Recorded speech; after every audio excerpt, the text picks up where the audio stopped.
sesuatu yang besar dan diharapkan membawa dampak yang besar bagi sistem perpajakan di Indonesia. Kawan pajak tidak perlu lagi repot-repot untuk membuat faktur pajak pada aplikasi e-faktur. SPT tahunan orang pribadi nantinya hanya akan ada satu formulir. Jadi gambaran besarnya kawan pajak semuanya mempermudah kawan pajak ya. Assalamualaikum warahmatullahi wabarakatuh. Shalom, salam sejahtera, Om Swastiastu, Namo Buddhaya, salam kebajikan. Apa kabar kawan pajak semua? Pilu rasanya menahan rindu. Cakep. Ingin bersuah walau sesaat. Artinya, ketemu lagi di Poteksa Berdu, bincang pajak santai tapi bermanfaat. mantap. Kawan pajak, kita berjumpa lagi dalam Poteksa Berdu. Kali ini bersama saya Monika, penyuluh pajak KPP Pratama Jakarta Sawah Besar 2. Dan bersama saya sudah hadir narasumber pada podcast kali ini. Silakan memperkenalkan diri kepada kawan pajak. Halo kawan pajak semua. Perkenalkan saya Riyama. Saya adalah penyuluh pajak di KPP Pratama Jakarta Sawah Besar 2. Baik, jadi kawan pajak, dalam podcast kali ini kita akan membahas sesuatu yang besar dan diharapkan membawa dampak yang besar bagi sistem perpajakan di Indonesia. Jadi kawan pajak, saat ini Direktorat Jenderal Pajak sedang melaksanakan pembaruan sistem administrasi perpajakan. Tujuannya apa? Tujuannya untuk memberikan kemudahan kepada wajib pajak dalam melaksanakan hak dan kewajiban perpajakannya. Dan juga ini agar Direktorat Jenderal Pajak juga dapat memberikan pelayanan yang lebih baik lagi kepada wajib pajak. Nah, mungkin kawan pajak sudah pernah dengar Korteks atau mungkin baru sekarang mendengar Korteks. Nah, topik kita dalam podcast kali ini adalah Korteks. Apa itu? Apa manfaatnya? Mungkin langsung saja bisa dijelaskan secara singkat. Oke, Kak Monik. Jadi Korteks ini merupakan salah satu bagian dari reformasi perpajakan di negara kita ya Kak Mon ya. Ya. Jadi khususnya di bidang sistem informasi dan teknologi. Nanti di pertengahan tahun direncanakan DJP akan launching satu sistem baru yang akan menggantikan sistem administrasi perpajakan yang kita pakai selama ini. Namanya adalah Korteks Administration System atau CITAS. Atau mungkin kawan pajak juga pernah mendengar PESIAP ya, pembaruan sistem inti administrasi perpajakan. Nah, nanti pada sistem yang baru ini sebanyak 21 proses bisnis akan terintegrasi dan akan terdigitalisasi dalam satu sistem, yaitu Korteks. Sehingga nanti sistem perpajakan kita diharapkan menjadi lebih mudah, menjadi handal, terintegrasi, akurat, dan tentunya pasti. Waduh, pasti akan lebih bagus lagi sistem ini ya. Jadi kalau selama ini kawan pajak mengenal banyak sistem yang digunakan dalam rangka memenuhi kewajiban perpajakannya, nanti cuma ada satu sistem ya. Betul. Tidak banyak lagi, tidak perlu DJP online, e-faktur, Innova, seperti itu ya Kak Riyama ya. Iya, betul sekali. Jadi nanti kawan pajak tidak perlu lagi repot-repot untuk membuat faktur pajak pada aplikasi e-faktur. Lalu melaporkannya lewat web e-faktur. Ya, aplikasi yang berbeda ya. Aplikasi yang berbeda. Nanti semuanya akan dilakukan dalam satu sistem yang terintegrasi, yaitu Korteks. Korteks ya, catat ya kawan pajak, Korteks. Nah, tadi disebutkan ada 21 proses bisnis dalam Korteks ini. Nah, apakah kita bisa membahasnya dalam podcast kali ini semuanya? Waduh, kalau hari ini kita bahas 21 semuanya kayaknya bakal sampai malam kita ya. Banyak sekali ya 21 ya. Jadi kayaknya untuk saat ini kita bahas 5 probis dulu ya Kak Mon ya. 5 probis apa saja itu? Yang paling sering bersinggungan dengan kawan pajak. Yaitu diantaranya yang pertama adalah registrasi. Yang kedua adalah pembayaran. Terus yang ketiga adalah pelaporan SPT, kemudian yang keempat terkait dengan layanan perpajakan, dan yang kelima adalah TAM, Taxpayer Account Management. Nah, jadi kita memilih ini karena memang yang 5 ini yang paling sering bersinggungan dengan kawan pajak. Paling sering digunakan ya. Betul sekali. Tapi sebelumnya kita disclaimer dulu ya. Ya. Kita disclaimer dulu bahwa informasi yang akan kita sampaikan nanti itu bisa saja mengalami perubahan sesuai dengan perubahan atau perkembangan ketentuan perpajakan yang berlaku dan proses pengembangan sistem. Ya, jadi kawan pajak harus tetap mengikuti ya bagaimana proses ini ya. Iya, benar. Ya, baik. Tadi kita akan mulai saja membahas tentang corporate ini. Kita mulai dari yang pertama tadi, proses bisnis registrasi. Nah, bagaimana proses bisnis registrasi ini dalam sistem yang baru nanti? Nah, untuk proses registrasi sendiri, sebenarnya ini sudah tidak asing lagi ya untuk yang terkait dengan yang pertama yaitu NPWP 16 digit. Tentunya kawan pajak sudah sering mendengar ya. NPWP 16 digit. Nanti untuk orang pribadi akan menggunakan NIK sebagai NPWP. Jadi wajib pajak cukup menggunakan satu identitas ya. Satu identitas untuk semua keperluan perpajakannya. NIK ya? Iya, NIK. Ya, jadi kayak sekarang kawan pajak sudah bisa login DJP online ya, menggunakan NIK. Iya, kemudian nanti untuk NPWP badan akan menggunakan 16 digit. Nah, kemudian untuk NPWP pusat yang memiliki cabang, nanti tidak diperlukan lagi yang namanya pendaftaran NPWP cabang, Kak. Jadi akan diberikan NITKU. Apa itu NITKU? NITKU adalah nomor identitas tempat kegiatan usaha. Jadi itu nanti akan diperoleh di DJP. Oh, begitu. DJP. Satu sistem Cortex ini nanti akan diperoleh. Ya, jadi kalau untuk mendaftar sendiri salurannya seperti apa? Nah, untuk salurannya sendiri itu kalau nanti ke depannya akan sangat banyak, Kak, salurannya. Bisa juga dilakukan registrasi melalui pendaftaran secara langsung oleh wajib pajak melalui portal wajib pajak. Ya, dilakukan sendiri. Dilakukan sendiri melalui portal wajib pajak. Yang kedua bisa juga dilakukan melalui kontak center. Lalu bisa juga dilakukan melalui pos atau jaksa ekspedisi atau datang langsung ke KPP atau KP2KP manapun di seluruh Indonesia. Wow, borderless berarti ya, Kak ya? Iya, borderless ya. Jadi kemana aja yang terdekat ke wajib pajak silahkan datang ke sana. Bisa dilakukan kapan saja juga berarti ya, ke KPP mana saja. Ke KPP mana saja di jam kerja. Tapi kalau mau dilakukan kapan saja silahkan langsung secara online melalui portal wajib pajak. Baik, selanjutnya Kak. Nah, selanjutnya untuk validasi data sendiri, kalau selama ini kan terbatas ya untuk validasinya. Kedepannya nanti validasi kita akan terintegrasi dengan pihak-pihak terkait, pihak-pihak yang berwenang untuk melakukan validasi data tersebut. Di antaranya Dukcapil atau Perben ya. Atau AHU, Dirjen AHU ya. Jadi nanti kita akan terintegrasi, yang melakukan validasi adalah instansi yang berhak tersebut. Oh gitu. Jadi data mereka harus sesuai dengan data instansi terkait ya. Iya, benar sekali, harus valid datanya. Kemudian untuk perubahan data sendiri itu kita dapat melakukannya dengan 3C. Klik, call, counter. Nah, klik itu dengan melalui akun wajib pajak. Melalui portal wajib pajak. Yang kemudian call itu melalui kontak center. Sementara counter itu dengan datang langsung atau dikirim lewat pos atau jasa ekspedisi ke KPP manapun. Oh, jadi tidak harus ke KPP terdaftar ya? Iya, benar sekali. KPP atau KP2KP manapun. Seluruh Indonesia. Wah, kalau untuk mau menjadi PKP seperti apa? Untuk mendaftar jadi PKP? Nah, untuk PKP ini sendiri sama juga, tetap 3C, 3C ya. Bisa melalui portal wajib pajak, bisa juga melalui datang langsung atau melalui jasa ekspedisi ke KPP atau KP2KP di mana yang paling dekat dengan wajib pajak. Nah, nanti pada saat pengajuan pengukuhan PKP ini, Kak, ketika sudah ada dokumen yang tervalidasi di sistem DJP, maka wajib pajak tidak perlu lagi melampirkan dokumen tersebut. Oh, jadi cukup data yang sudah ada di dalam sistem. Iya, betul sekali. Dan kalau kemarin itu kan untuk proses PKP sendiri ada 2 kali ya tahapannya. Yang pertama dia daftarkan diri untuk menjadi PKP dulu, kemudian akan dilakukan aktivasi akun PKP-nya.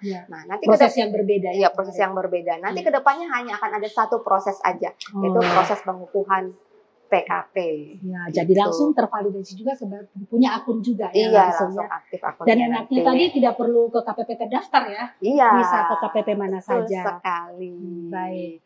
Kemudian untuk pemindahan juga, Ya. ada juga pemindahan wajib pajak, pencabutan PKP atau penghapusan NPWP Ya. itu dapat dilakukan juga melalui portal wajib pajak. Ya. Bisa juga melalui kontak center atau datang langsung atau dikirim lewat pos ke KPP atau KP2KP manapun. Wah. Balik lagi di seluruh Indonesia, Seluruh Indonesia. dimanapun. Ya, jadi gambaran besarnya kawan pajak semuanya mempermudah kawan pajak ya untuk semua proses registrasi ini, baik pendaftaran, pencabutan, pembukuan PKP, semuanya mempermudah wajib pajak. Kita masuk ke provis selanjutnya ya. Kita masuk ke proses bisnis pembayaran. Seperti apa nih proses bisnis pembayaran? Ya, ini sangat banyak sekali perubahan atau hal-hal baru pada proses bisnis pembayaran ini. Ya. Ini kita lakukan untuk memberikan kemudahan dan efisiensi dalam melakukan pembayaran. Ya. Ya, tentunya mempermudah, lagi-lagi mempermudah Iya, ya. namanya orang mau bayar ya, Iya, harusnya harus dipermudah. Betul sekali. Nah, yang pertama itu terkait dengan adanya kode billing multi akun. Wah, hal baru ini. Iya, hal baru ini. Di mana satu kode billing dapat digunakan untuk beberapa jenis akun pajak. Begitu. Bisa juga untuk beberapa jenis tunggakan atau utang pajak. Iya. Kalau dulu ada misalnya dia punya 5 jenis setoran pajak yang harus dilunasi atau 5 jenis utang pajak, harus buat 5 billing masing-masing. Betul. Nah, kalau kedepannya cukup satu billing untuk beberapa jenis setoran atau utang pajak. Jadi lebih efisien, lebih cepat. Ya, lebih praktis. Lebih praktis. Nah, ada lagi nih Kak yang kedua. Yang kedua adalah akun deposit pajak. Wah, kalau sekarang lagi musim-musimnya dompet digital ya, yang simple, yang bisa dibayar kapanpun kita mau ya. Nah, sekarang nanti ke depannya melalui Kortex ini akan ada yang disebut dengan akun deposit pajak, di mana akan memberikan kemudahan penyetoran pajak yang lebih awal, sehingga wajib pajak bisa terhindar dari sanksi keterlambatan bayar. Di mana nanti ketika wajib pajak akan memenuhi kewajiban perpajakannya, membayar kewajiban perpajakannya atau membayar hutangnya melalui akun deposit ini, maka nanti tanggal yang diakui sebagai tanggal pembayaran kewajiban tersebut adalah tanggal pada saat deposit dibayar. Waduh, terhindar. Tidak akan lagi terlambat ya bayar Betul pajak. sekali. Kan lumayan juga tuh sanksinya kalau kita terlambat bayar pajak ya. Iya, jadi cukup isi dulu deposit, nanti ketika ada kewajiban tinggal dipindah bukukan dari deposit tersebut. Perlu tinggal dipakai ya. Iya, aman dari sanksi administrasi keterlambatan. Betul. Nah, kemudian untuk permohonan pemindah bukuan, kemudian restitusi, imbalan bunga, nanti dapat dilakukan lebih mudah dengan dilakukan secara online, ataupun bisa juga disampaikan secara langsung ke KPP atau KP2KP mana saja. Kemana saja, meskipun terdaftar di Sawah Besar 2, boleh ke misalnya lagi posisinya di Bogor, boleh ke KPP Bogor? Boleh ke KPP mana saja. Kan kita intinya memberikan kemudahan kepada wajib pajak. Nah, lalu ada lagi yang baru lagi nih. Apalagi itu? Dashboard kode billing aktif. Nah, di mana wajib pajak nanti dapat melihat kode billing yang pernah dibuat, yang statusnya masih aktif dan belum dibayarkan. Oh, jadi tidak perlu bikin kode billing baru ya? Iya, di mana kode billing saya yang kemarin kalau ada di dalam sistem. Iya, ada di dalam sistem, nggak perlu cari-cari lagi. Nah, berikutnya untuk kanal pembayaran yang terintegrasi dengan bank persepsi. Jadi ketika kita ingin melakukan pembayaran, itu langsung terintegrasi, terhubung dengan bank persepsi, Kak. Oh, gitu. Jadi langsung bisa terbayar. Langsung terbayar saat itu juga saat itu juga. Lebih cepat, lebih gampang ya. Nah, baru apalagi yang baru? Yang baru lagi itu terkait dengan jatuh tempo pembayaran. Wah, kalau ini bagaimana, Kak? Untuk jatuh tempo pembayaran nanti akan ada penyeragaman jatuh tempo pembayaran secara umum, yaitu tanggal 15 bulan berikutnya setelah masa berakhirnya masa pajak. Wah, jadi kan memang jatuh tempo pembayaran itu kan ada berbeda-beda ya. Kalau satu sendiri tanggal 10, kalau satu sendiri tanggal 15, kalau harus motong atau mungut tanggal 10. Berarti sekarang satu tanggal aja yang harus diingat wajib pajak ya. Iya, tanggal 15 bulan berikutnya, masa berikutnya. Tapi ada juga yang pembayarannya tidak di tanggal 15. Ya. Itu seperti PPN. Ya, akhir bulan berikutnya. Iya, PPN atau PDRI juga. Iya, pada saat gitu. impor ya. Iya. Baik. Nah, satu lagi nih Kak, Iya. terkait dengan data elektronik faktur pajak, Iya. itu data elektronik faktur pajak itu tersimpan dalam sistem inti administrasi perpajakan kita. Sehingga ketika nanti ada kerusakan, Ya. tidak perlu khawatir lagi. Oh begitu, karena sudah ada di dalam sistem. Sudah ada di dalam Selama sistem. ini kan sering banget ini wajib pajak mengalami kendala karena database-nya rusak. Iya. Mau buat faktur sudah tidak bisa. Sudah tidak bisa. Harus ke KPP, Harus ke KPP, minta data betul. faktur. Nah, Iya. kalau nanti semua sudah tersimpan dalam siap. Baik, Pas, itu tadi proses bisnis pembayaran. Sekarang kita masuk ke bisnis pelaporan SPT. Oh iya, Ini seperti SPT. apa? Ya, untuk saluran dulu ya Kak, Ya. saluran pelaporan SPT kita. Ya. Yang pertama itu ada secara elektronik, Ya. di mana pelaporan ini dilakukan melalui situs portal wajib pajak. Ya. Balik lagi, situs portal wajib pajak. Ya. Yang kedua ada penyedia jasa aplikasi perpajakan atau PJAP. Ini juga Ya. masih ada. Masih ada. Kemudian wajib pajak juga bisa datang langsung ke KPP. Tapi ini khusus bagi yang masih menggunakan formulir kertas. Ya, tidak semua Tidak- wajib pajak tidak SPT semua, ya berarti ya. Ya, khusus yang menggunakan formulir kertas. Ya. Khusus untuk SPT tahunan orang pribadi usahawan yang statusnya nihil atau kurang bayar. Ya. Dan usahawan kriteria tertentu. Ya. Dan bagi yang masih lapor manual ini, Hmm. bisa juga dikirimkan melalui pos ekspedisi atau jasa kurir ke UPDDP. Nah, itu tadi saluran penyampaiannya. Itu saluran Kalau penyampaiannya. SPT-nya formulirnya seperti apa nantinya? Nah, untuk formulirnya sendiri, yang pertama kita bahas yang terkait dengan SPT tahunan orang pribadi dulu ya. Ya. Nah, SPT tahunan orang pribadi nantinya hanya akan ada satu formulir. Wah, selama ini kan banyak tuh. Iya, formulirnya. ada 770, S, 770S, dan SS. Kadang wajib pajak juga bingung, misinya yang mana nih, Iya, saya masuk yang pilih mana yang nih, mana pilih nih. yang mana nih, Iya. gitu ya. Nanti kedepannya hanya akan ada satu jenis formulir SPT ya. Iya. Nah, pengisiannya kalau kemarin diisi mulai dari lampiran, Ya. nanti kedepannya dimulai dari induk, Kak. Dari depan ya. Dimulai dari depan, dimulai dari induk dengan Ya. menjawab pertanyaan yang disediakan. Kemudian lanjut ke lampiran yang disesuaikan dengan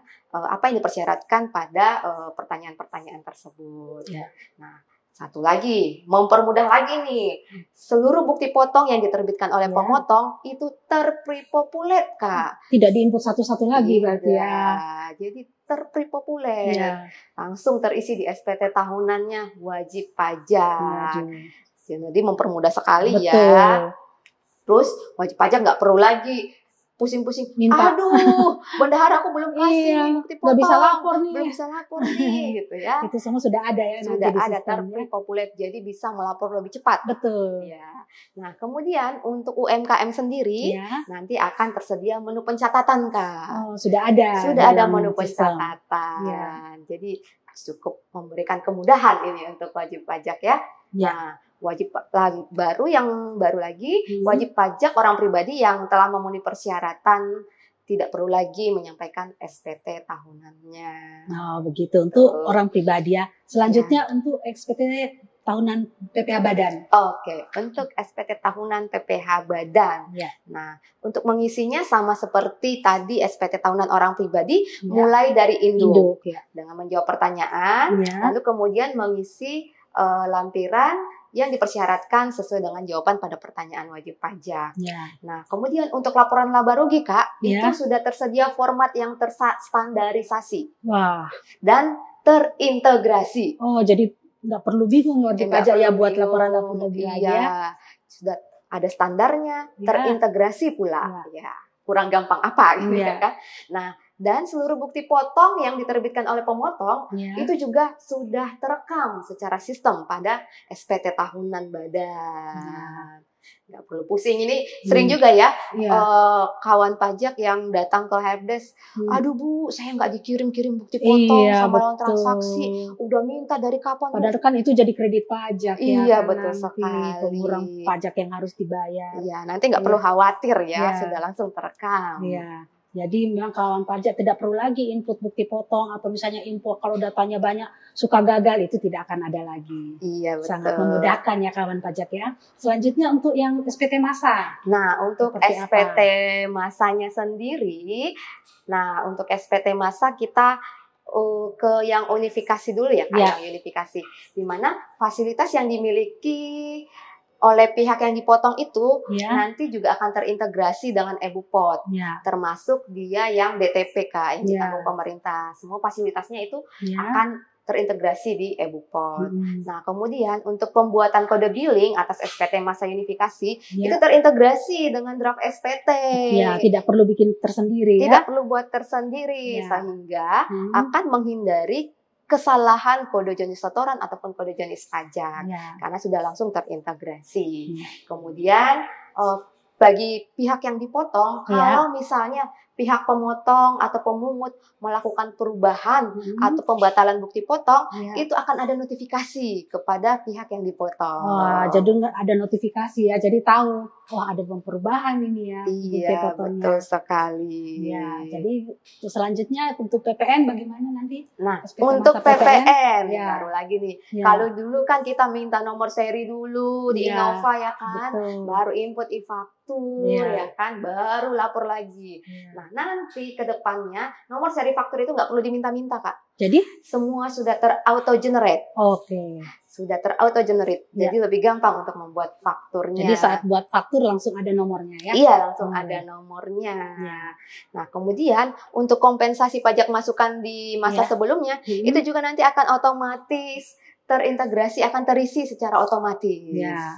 Itu dia untuk kompensasi pajaknya. Satu Ya. lagi, Ya. untuk pembuatan billingnya juga. Ya. Pembuatan billingnya juga terhubung dengan draft SPT-nya. Sama seperti Ibu terintegrasi. Kota tadi ya. Iya, betul. Semuanya sudah ada. Jadi nggak akan ada lagi nih salah bayar. Tentunya juga akan mengurangi PBK kita ya. Pak. Betul, banyak sekali PBK Iya, yang masuk ya. Karena kesalahan. Karena kesalahan setor. Betul. Nantinya mudah-mudahan akan berkurang ya. Ya.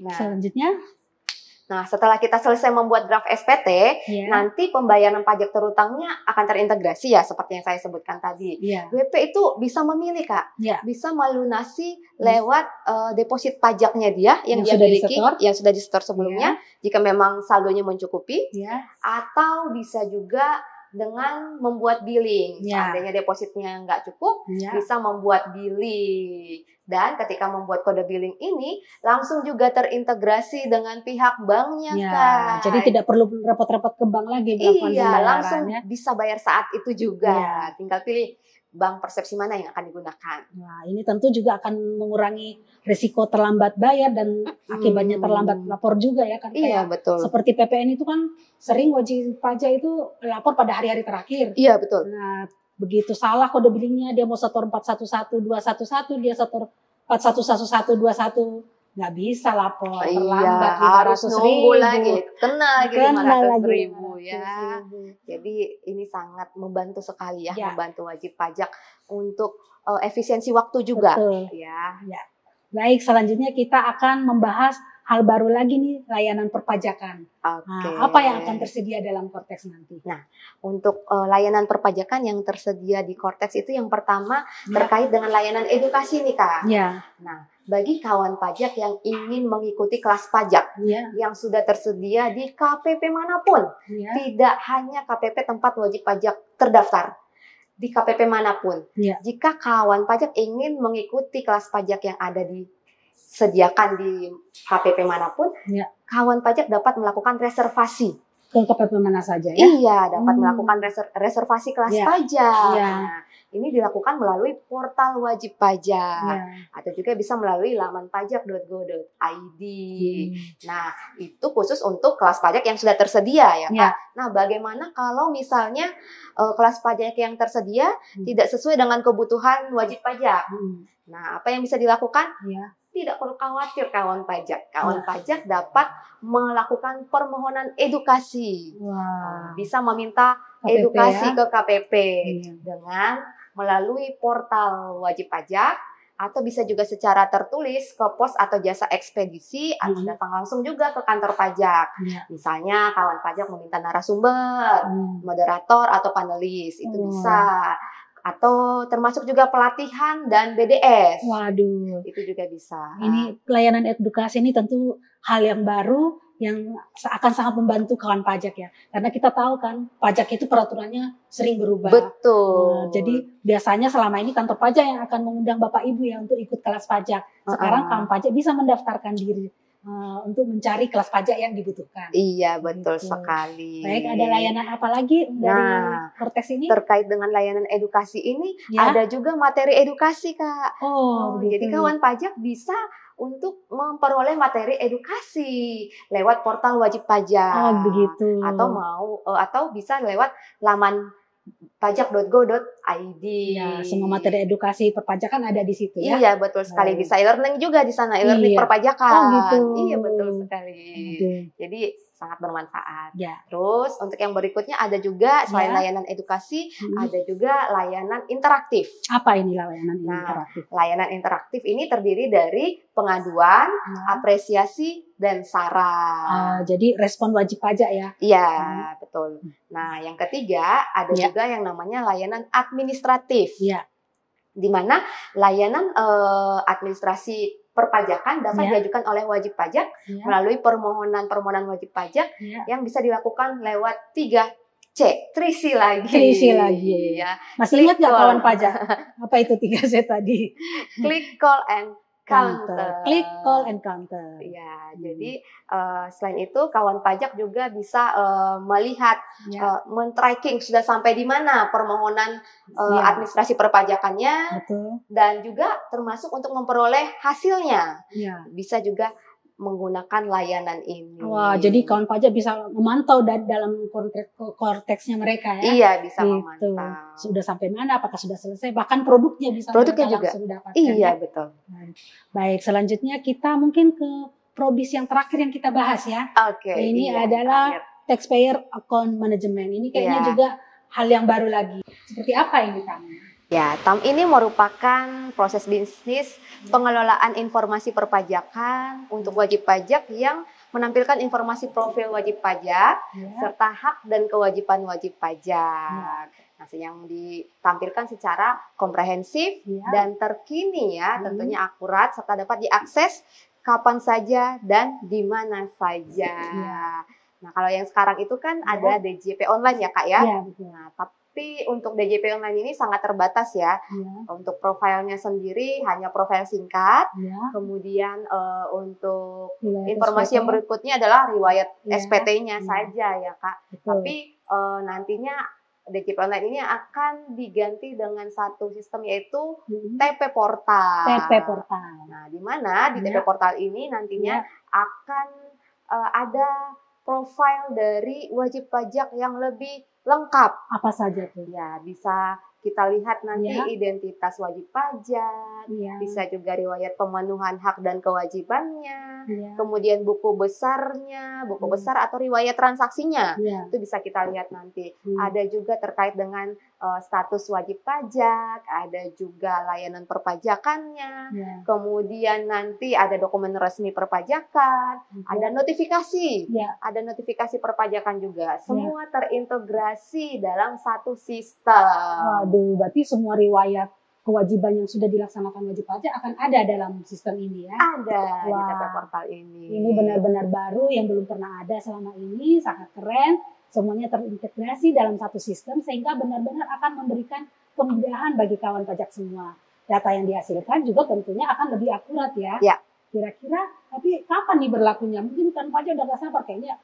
Banyak hal yang menjanjikan nih dalam sistem yang baru ini ya. Kapan kemudahan ya, pasti nggak sabar ya. Betul.